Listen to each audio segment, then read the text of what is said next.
मला आई मिळत नाही. आणि मग मी सांगत आलो, सांगत आहे, सांगत राहणार. ज्याची आई मरण पावली त्यानं समजावं सुखाचा समुद्र आटला. जगातलं सुख संपलं ज्याची आई वारली. तुम्ही किती मोठा व्हा, स्वकर्तृत्वानं महाराष्ट्रभर फिरा आणि तुमच्या पाठीवरून मोठमोठ्या लोकांनी शाबासकीची थाप मारू द्या, पण तुमच्या अशिक्षित आईच्या शाबासकीत जे प्रेम आहे ते टाटा बिर्लाच्या शाबासकीत नाही, एवढं लक्षात ठेवा. बस आई ती आई, तिच्या प्रेमाची सर रंभेला येणार नाही. जेव्हा सुभद्रा रडू लागली युद्धामध्ये अभिमन्यू मेल्यावर, आणि श्रीकृष्ण भगवान समजूत घालतात, रडू नको सुभद्रे. का देवा?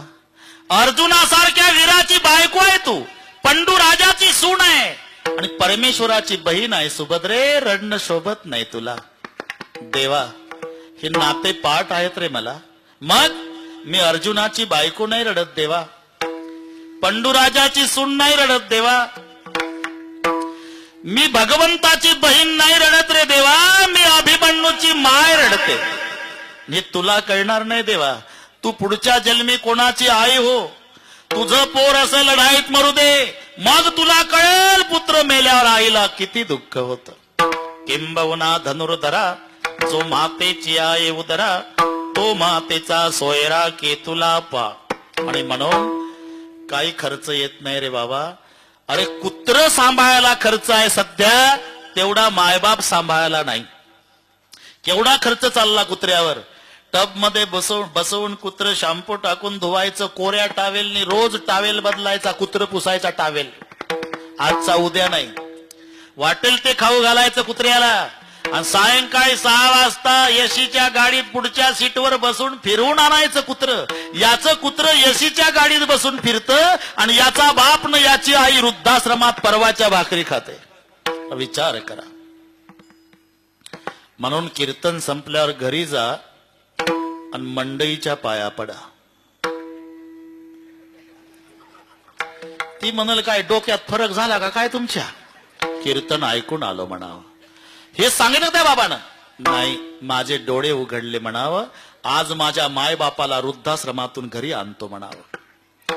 ती म्हणाल घरी आणा, पण बंगल्यात नाही राहू देणार, जर्सी गाईच्या गोठ्यात ठेवतो म्हणावं. आणा माय बापाला. गाई दाटी वाटी बांधून एक कोपरा खाली करा. खर्च येऊ देत नाही तुम्हाला. माय बापाला 2 फाटके पोते द्या, 2 मळकटल्या गोदड्या द्या, 2 ताट जर्मनची द्या, 2 तांबे प्लास्टिकचे द्या. स्वयंपाक करू नका. मुलाबाळातून उरलेली एखादी भाकरी बायकोच्या चोरून पॅन्टच्या खिशात घाला. ज्या मायबापानं उसनं पासनं करून तुम्हाला लहानाचं मोठं केलं, त्यांच्यासाठी रोज एक भाकरी चोरा. पाप नाही लागणार तुम्हाला. मोटरसायकलने ऑफिसला जात असताना मोटरसायकल गोठ्याकडून न्या. का? जसे जनावर मालकाची वाट पाहतात, आमचा मालक चारा टाकायला येईल, तसं भुकेनं व्याकुळ झाल्यामुळे मायबाप सारखे बघत असतील आमचा लेक भाकर घेऊन येईल.